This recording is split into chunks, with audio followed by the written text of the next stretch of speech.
Moi, je m'appelle Madame Sen, Jacqueline Banco. Je suis de la plateforme Penoa et je suis la présidente du conseil de surveillance. Et je dirais aujourd'hui, ce que je veux partager et qui me tient à cœur, c'est plutôt par rapport aux jeunes. Parce que cette jeunesse m'empêche de dormir. M'empêche de dormir sérieusement. Parce que quand je vois que ces jeunes sont laissés à eux-mêmes, je pleure chaque jour, même si mes larmes ne sortent pas. Pourquoi? Ces jeunes, tous, on les a mis à l'école. Ils ont eu à faire le préscolaire, le primaire, le secondaire, d'autres ont eu le bac. Il y a eu beaucoup de rejets au niveau du primaire, au niveau du secondaire, du moyen, du secondaire et même au niveau de l'université. Et au bilan de tout cela, on se rend compte qu'ils sont laissés à eux-mêmes parce que, pourquoi? Parce qu'il y a un problème d'employabilité de ces jeunes. Et pourtant, comme on dit chez nous, je suis chrétienne, la moisson est abondante, mais les ouvriers sont peu nombreux. Pourquoi?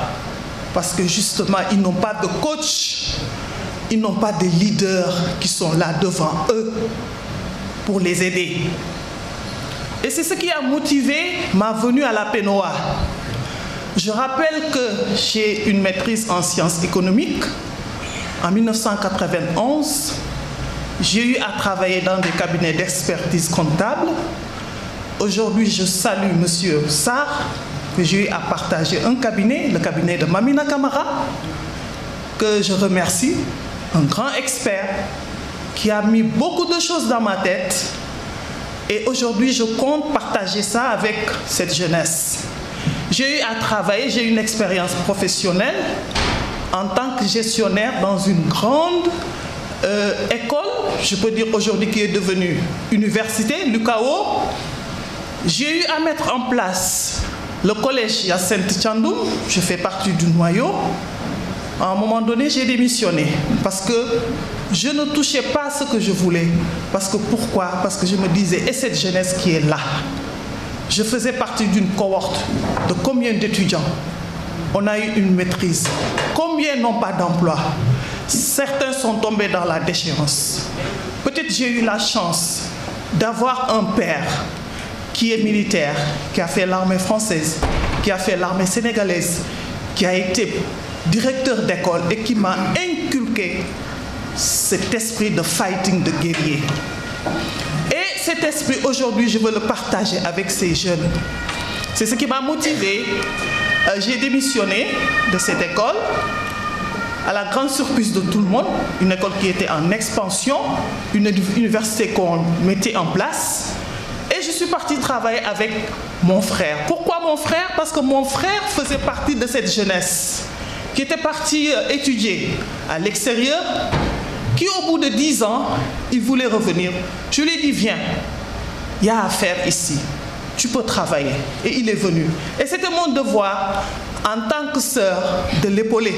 Et c'est ce qui a justifié, j'ai démissionné de ce poste où j'avais tous les avantages, bien rémunérés, un salaire qui pouvait payer 5 professeurs.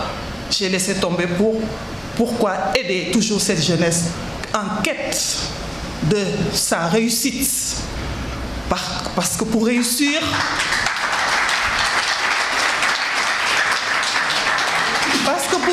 comme je l'ai dit, on a besoin de coach, pas n'importe quel coach.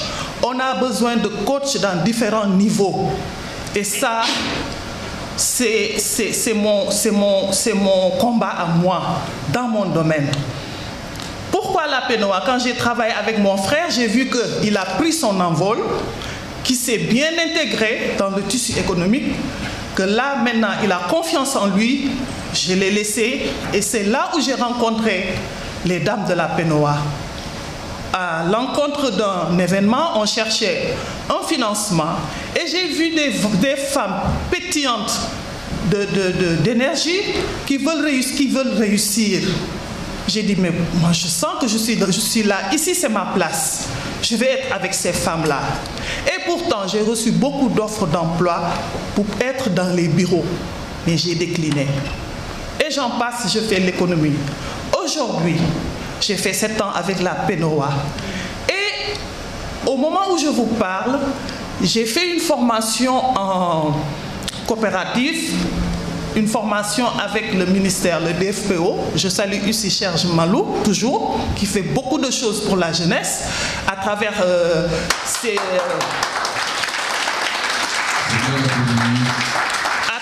collaborateurs. Je peux citer M. Sow, qui n'est pas là, qui est un monsieur très dynamique, qui fait beaucoup de choses. Et voilà, ce que je veux dire, là, la PENOA grâce à la PENOA et à la présidente, j'ai pu assister à une formation. Et cette formation, son rôle, c'est quoi? C'est de pouvoir mettre en place des coopératives. Mais en plus de ça, parallèlement, toujours grâce à la présidente, j'ai bénéficié aussi des formations de la PEJA. Et ces formations sur le côté pédagogique, qu'est-ce que ça permet? Ça permet aux jeunes qui sont dans les écoles de formation de pouvoir bénéficier de certaines compétences, surtout en matière d'agriculture, de transformation, parce que comme l'a si bien dit la présidente, c'est une économie circulaire. Et donc, l'agriculture aujourd'hui, qui est le thème, face au chômage des jeunes, il y a à faire, il y a plein de choses à faire. Et j'invite, ça c'est mon dernier mot, j'invite les jeunes à descendre de leur piédestal. C'est vrai d'avoir des compétences pédagogiques, c'est bien d'étudier, mais venez à la tâche. Soyez des rompus à la tâche, soyez dans l'action, parce que quoi qu'on puisse dire, la vie c'est de l'énergie, la vie ce n'est pas l'argent. Merci, je vous remercie. Bonjour tout le monde. Bonjour. Avant tout, je voudrais remercier tous ceux qui sont présents ici. Remercier aussi nos ambassadeurs qui se sont sacrifiés parce qu'ils croient vraiment à l'esprit. Parce qu'ils ont fait des kilomètres pour venir chez nous, pour vraiment nous motiver. Donc, merci à vous. Je vais être bref, comme je l'ai dit tantôt. Je vais aller directement au thème. Face au chômage des jeunes, l'agriculture est-elle la piste d'une solution durable? Je suis un jeune et j'affirme que c'est la seule solution. C'est la seule solution pour aider la jeunesse africaine. Je le confirme parce que je suis un comptable de formation. Ma femme est cuisinière de formation. Mais après les études, sachant le marché du travail très saturé, nous avons opté de créer une entreprise pour être autonome. C'est dans ce cadre que nous avons créé le Grignotant. C'est une entreprise spécialisée, c'est une entreprise agroalimentaire spécialisée dans la transformation de nos produits locaux.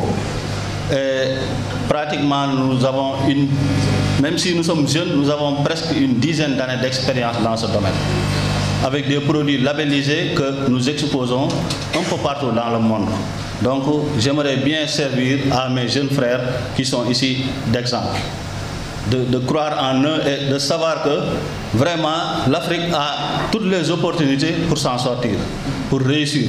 Maintenant, la grande question qu'on doit se poser, c'est qu'est-ce qui nous empêche de décoller? Là où se trouve le problème qui nous empêche de développer. Voilà, c'est ça la vraie question. Parce que y a tous les jeunes qui sont formés pratiquement maintenant en Afrique. Tous les jeunes sont conscients. Ils savent vraiment la situation des choses. Mais moi, mon cri de cœur, c'est vraiment l'accompagnement que je trouve qui manque au niveau de nos autorités politiques.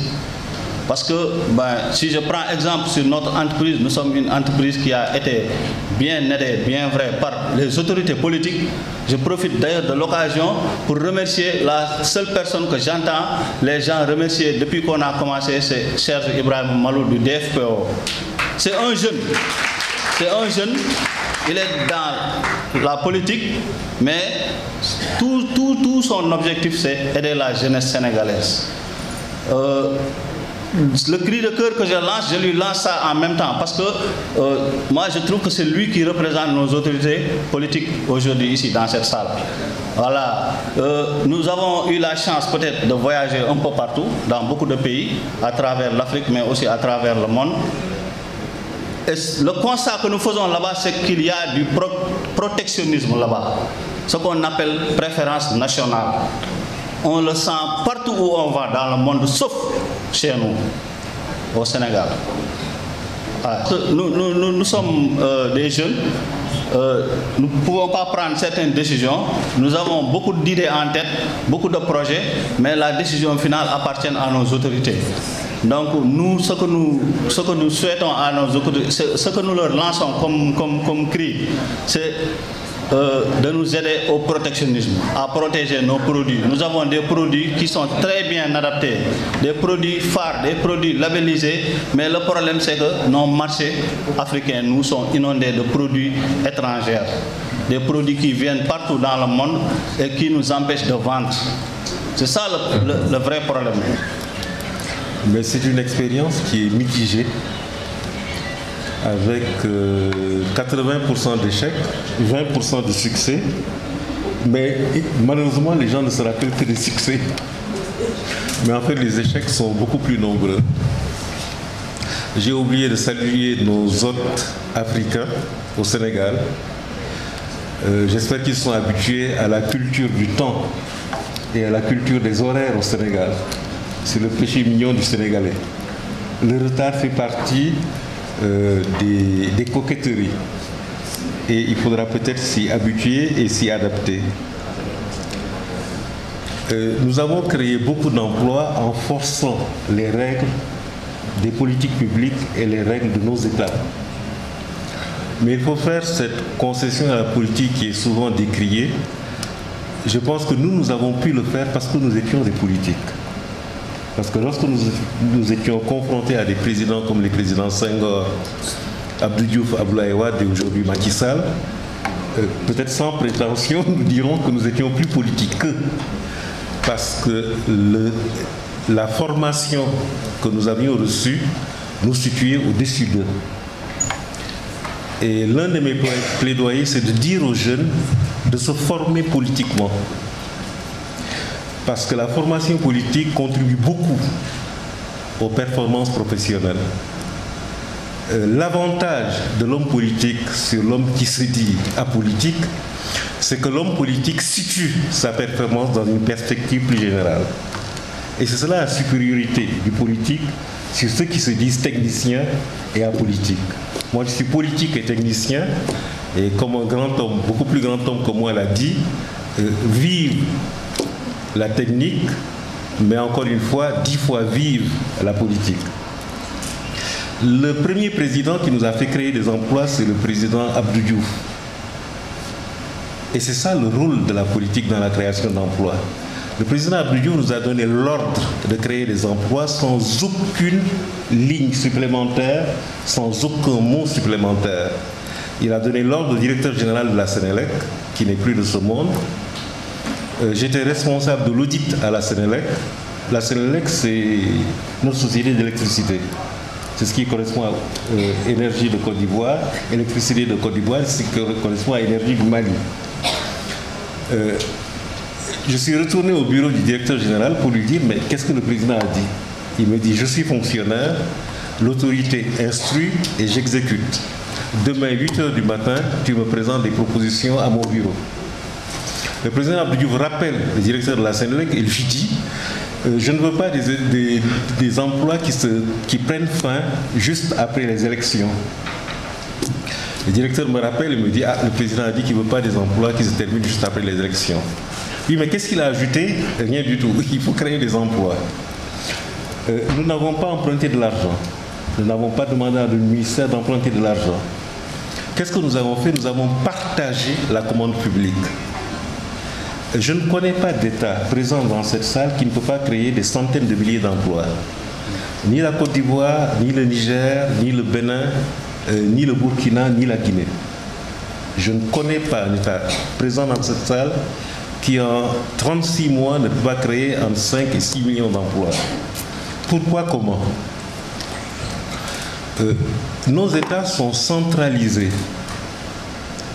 ce sont les amis, toujours les mêmes amis, qui n'apportent pas beaucoup d'électeurs aux élections, qui sont les bénéficiaires de la commande publique. Toujours les mêmes. Qu'est-ce qu'ils font? Ils enregistrent la commande publique, l'inscrivent dans leur planification, et c'est ce qui explique la transgression des délais au Sénégal. Quand je parle de transgression des délais au Sénégal, ça peut aller jusqu'à 2-3 ans. Vous prenez les amphithéâtres de l'Université Cheikh Anta Diop, c'est 36 mois, 48 mois de retard dans la livraison des travaux. Et pourtant, ces entreprises vont vite, mais ne peuvent pas faire plus vite. Elles n'embauchent pas. Nous avons donc pris la commande publique et nous l'avons partagée entre les mains de qui? Pas entre les mains des entreprises existantes. Nous avons partagé le travail entre les mains des collectifs de chômeurs. Chômeurs qualifiés et chômeurs non qualifiés. Chômeurs non qualifiés, ça ne veut rien dire. Moi, mon premier poste était directeur général adjoint de la SODEVA. La SODEVA, c'est une société d'encadrement rural.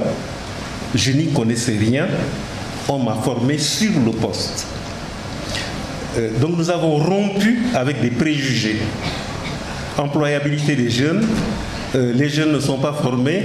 Inadéquation entre la formation et le marché de l'emploi. Non. Ce sont des balivernes. Vous me donnez un professeur de philosophie, en 6 mois, j'en fais un manager honorable. Vous me donnez un professeur d'espagnol, en 3, 4 mois, 5 mois, 6 mois, j'en fais un manager honorable. En 1 an, j'en fais un top manager.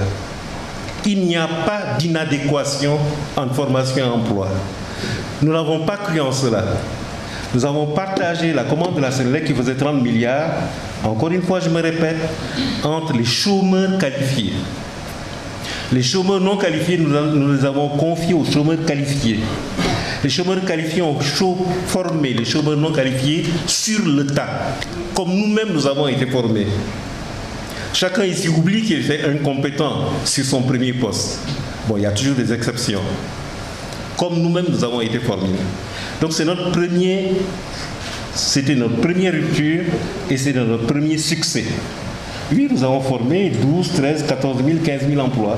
Mais parce que nous avons fait cela. La deuxième rupture porte sur les lieux de formation. Mais vous voulez que nos États et notre secteur privé aient le temps de bâtir des lieux de formation au rythme de la croissance démographique? C'est impossible. C'est impossible. Il faut que nos États acceptent que l'entreprise privée soit le lieu privilégié de la formation. S'il s'agit réellement de formation professionnelle, s'il s'agit d'enseignement technique, d'enseignement général, c'est autre chose. Mais s'il s'agit de formation professionnelle, mais moi c'est dans l'entreprise que j'ai été formé. C'est pas dans l'école que j'ai faite, c'est pas à l'université. Alors ne copions pas ce que nous avons l'habitude de copier. Notre retard est tel que c'est dans le lieu de travail qu'on forme. C'est dans le lieu de travail qu'on apprentise. C'est dans le lieu de travail qu'on expérimente. Donc c'est dans le lieu de travail qu'on se qualifie. Moi, je ne connais pas de juristes, de grands juristes sortis de l'université de Cheikh Anta Diop ou de l'université Gaston Berger. Les juristes que je connais et qui sont les plus qualifiés du Sénégal sont sortis des cabinets de notaires, de cabinets d'avocats, de notre magistrature. Sont sortis de lieux d'exercice du droit et pas de lieux de formation du droit. En Inde, ils se défendent parce que nos amis indiens, nos parents indiens, parce que ce sont souvent nos parents, on l'ignore, pas seulement les Noirs en Inde, mais je parle bien des Indiens, prennent des jeunes entre 20 et 30 ans qui ne savent pas écrire leur nom, les forment en 5 ans, c'est-à-dire les font expérimenter le métier choisi en 5 ans, et suivant les capacités du jeune, il sort ingénieur de conception, ingénieur d'application, certains disent ingénieur de développement, agent de maîtrise ou ouvrier professionnel qualifié. Nous rompons avec la notion de promotion. C'est le jeune qui sort au moment où il est prêt, au moment où il est prêt, comme nous avons l'habitude de le dire, nous le libérons. Parce que c'est ce qui se passe dans nos garages, c'est ce qui se passe dans les ateliers de nos tontons, etc. Et c'est pourquoi nous avons pu former. Mais en dehors de cet exemple-là, dans la plupart des cas, nous avons échoué pour la raison suivante, parce qu'il faut tirer aussi les leçons de nos échecs. Nous avons échoué parce qu'on nous met... Oui, je conclue. On nous mettait tout le temps le préalable de la formation. Et aujourd'hui au Sénégal, les Sénégalais sont forts dans ce domaine-là. Nous avons le préalable de l'employabilité. Alors, un jeune, on doit créer des emplois? Non. Vous prenez un jeune sans qualification, vous mettez 1 franc CFA dans ce jeune, il vous rend 2 francs 50 CFA. Un jeune qui ne sait ni écrire son nom en français, ni écrire son nom en wolofal. 1 franc CFA, il rend 2 francs 50 CFA. Je vous rappelle que le cadre supérieur, lorsque vous mettez 1 franc dans le cadre supérieur, il vous rend 2 francs 50 CFA. Le cadre supérieur ne rend pas plus. Donc nos top managers ne rendent pas plus. Donc faisons confiance à nos jeunes, formons-les, mais d'abord commençons par le premier acte de formation, créons l'emploi et formons-les sur l'emploi. Toutes mes excuses pour la longueur. Un peu transversal, parce que ça nous permet de fouiller sur n'importe quel métier et d'essayer d'interpréter la fonction, comment l'améliorer, le digitaliser, etc. Donc, pour mon expérience personnelle, je tiens à simplement remercier déjà, avant de poursuivre, la coopérative qui m'a précédé ici, parce que j'ai entendu beaucoup de bonnes initiatives qui rentrent en droite ligne avec notre seule voie de salut qui est le développement de demain de nos continents. Mes préoccupations avant de venir ici, c'était d'abord, si on regarde un peu le cas de l'Ukraine, qui est un pays qui fait 44 millions d'individus, qui nourrit 1,4 milliard d'Africains. Donc ça, c'est des problématiques majeures sur lesquelles il faudrait qu'on réfléchisse.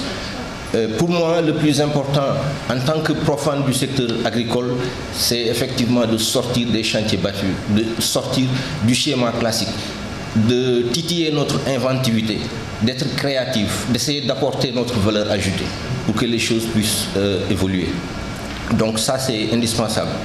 Hier, j'ai suivi une émission où, au Congo, il y a eu un centre commercial, l'un des plus grands d'ailleurs de l'Afrique, exclusivement dédié aux produits locaux. Donc ça, c'est une des belles initiatives que nous, en tant qu'Africains, nous devons encourager. Donc, mais la deuxième phase doit être une phase d'intégration.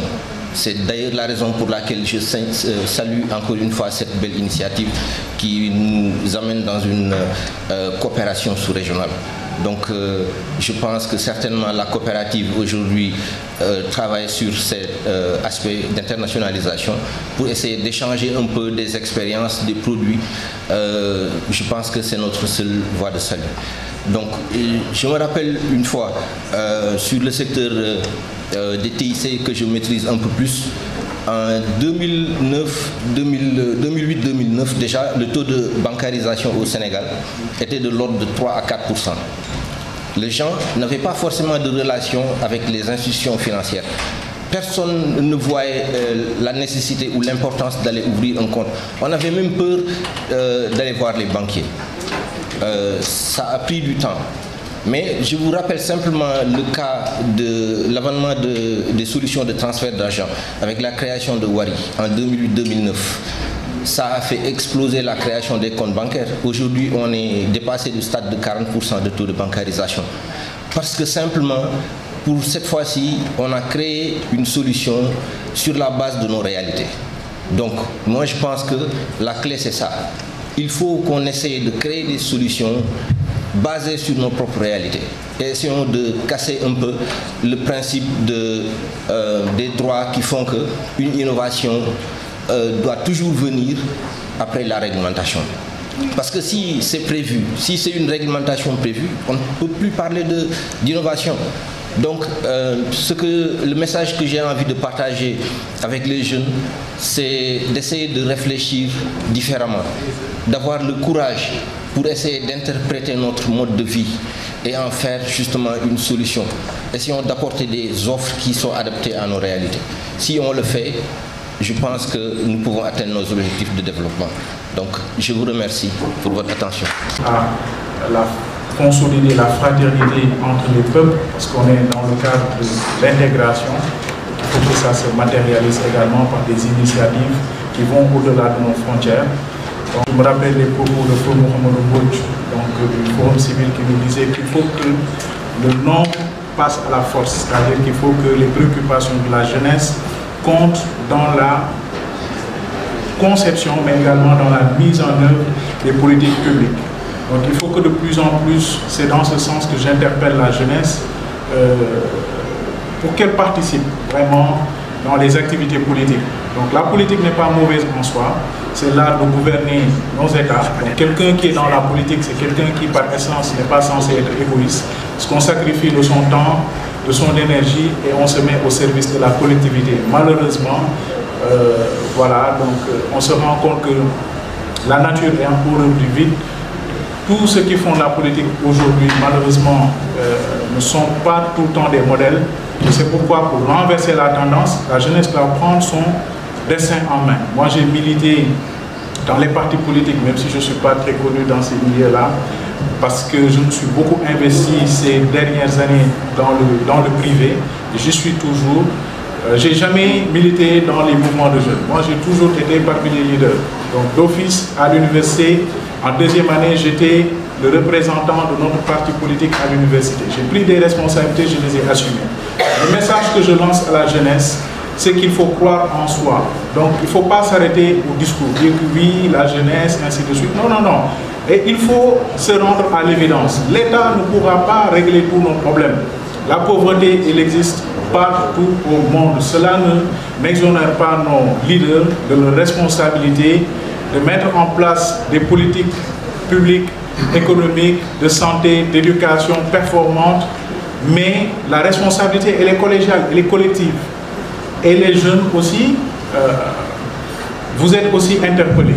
Donc moi, en ce qui concerne mon parcours plus précisément, moi je suis juriste de formation. Bon, j'aime les challenges, donc je suis très transversal. Donc au-delà de ma casquette de juriste, je suis aussi expert en conformité réglementaire. Et aujourd'hui, j'exerce une fonction de Business Development Manager. Donc je suis dans le commercial. Donc j'ai fait les cabinets d'avocats, j'ai fait le notariat, j'ai fait la consultance, j'ai fait la banque, j'ai fait plusieurs banques, Orabank, SGBS. J'ai fait les cabinets de courtage en assurance. Aujourd'hui, je suis dans une compagnie d'assurance de la place. Donc, je rappelle que quand je devais intégrer cette compagnie, les gens m'ont dit, sachant comment, monsieur Aimé, vous travaillez, ça va être difficile d'intégrer une société sénégalaise. Ce qui est quelque part vrai. Mais je me suis dit, mais moi j'ai hérité de certaines procédures, de certaines best practices des entreprises internationales. Il faut que je la mette au service de nos sociétés, qu'elles soient également des leaders. Donc il faut que nous tous nous ayons le sens du sacrifice, le sens du devoir. Il ne faut pas se dire que ce sont les Européens ou quelqu'un qui est né, je ne sais pas où, qui va venir développer notre pays. Ce n'est pas possible. Chacun est responsable du sort de l'Afrique. Et c'est pourquoi j'ai commencé par saluer cette initiative du TAC. La politique doit se faire de manière consciente. La rue, quand vous allez dans la rue pour porter vos revendications, elle va vous oublier là-bas une fois que les manifestations auront terminé. Nous avons l'habitude de le faire depuis l'université à travers des articles scientifiques. De plus en plus, on est invité par des écoles de formation pour partager notre parcours afin d'inspirer la jeunesse. Mais comme j'ai l'habitude de le dire, n'attendez pas tout de l'État. Moi, je n'ai jamais bénéficié d'un seul franc de l'État en dehors de ma bourse d'universitaire. Voilà. Donc, j'aimerais bien que ces jeunes-là comprennent cela. Malheureusement, les hommes politiques ne viendront pas vous dire qu'ils ne peuvent pas créer le plein emploi. Parce que vous n'allez pas voter pour eux. Mais c'est la réalité. Ce que l'État peut faire, c'est créer un environnement d'affaires qui est quand même assez intéressant, assez dynamique. Anticiper en mettant en place les infrastructures comme on est en train de le faire petit à petit. Anticiper par rapport aux formations de sorte qu'elles répondent aux besoins du marché et aussi par rapport à là où on veut aller en termes de développement. C'est ce que l'État peut faire. Mais de grâce, quand vous venez aussi en entreprise, ne vous dites pas que tout de suite vous allez avoir le milliard. Non. Nous qui avions été des majors à l'école. Quand on est arrivé en entreprise, moi je me rappelle, quand j'ai quitté le premier cabinet de consulting que j'ai pratiqué pour rejoindre un cabinet d'avocats, vous avez bien fait de le mentionner. Les choses s'apprennent en fait sur le terrain. Mais quand je suis arrivé, celui qui m'avait recommandé m'a dit, ne demande rien. J'ai fait donc le premier jour sans contrat. J'ai travaillé 2 jours, 3 jours, j'ai été sur de gros dossiers, je n'ai jamais dit que je ne pouvais pas, même si dans ma tête je me disais, mais comment je vais faire? Heureusement, j'ai utilisé Google, j'ai acheté des bouquins. Moi, j'investis dans la connaissance. Parce que j'ai l'habitude de dire, un juriste ne doit pas être moyen. Minimum, il doit être bon ou excellent. Donc, il faut que vous ayez cette culture de l'excellence. Donc, au bout d'une semaine, on m'a fait un contrat. 3 jours plus tard, on a déchiré ce contrat, on m'a fait une augmentation. J'ai toujours choisi plus ou moins les métiers que... Et je n'ai pas peur de changer parce qu'aujourd'hui, c'est la tendance. Donc, je vous invite. Et c'est ça qui nous... Voilà. Donc, en tout cas, tous mes encouragements. Et sachez que nous serons là, les aînés, vraiment pour vous aider à avancer et voilà, constituer pour vous des modèles. Merci encore.